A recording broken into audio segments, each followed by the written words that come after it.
الحمدللہ والصلاة والسلام علی رسول اللہ۔ میت کے بیٹے کے علاوہ کسی اور کو حج بدل کے لیے بھیجا جا سکتا ہے؟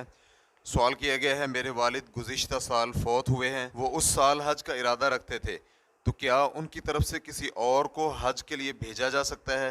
اور کیا یہ لازمی ہے کہ کوئی رشتہ دار ہی ان کی طرف سے حج کر سکتا ہے؟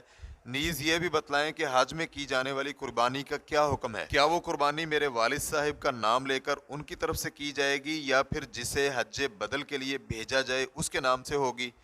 الجواب بعون اللہ سبحانہ و تعالی۔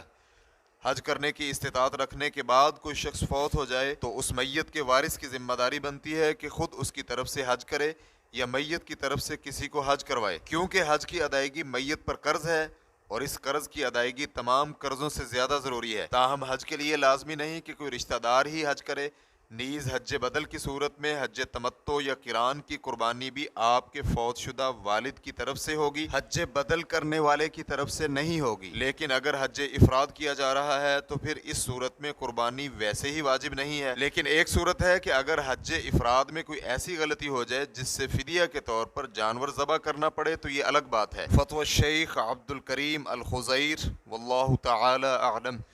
اسلام کیو اے ریکارڈنگز، مؤسسۃ الشیخ محمد صالح المنجد، المملکۃ العربیۃ السعودیہ، فتویٰ نمبر 9124۔ والسلام علیکم ورحمۃ اللہ وبرکاتہ۔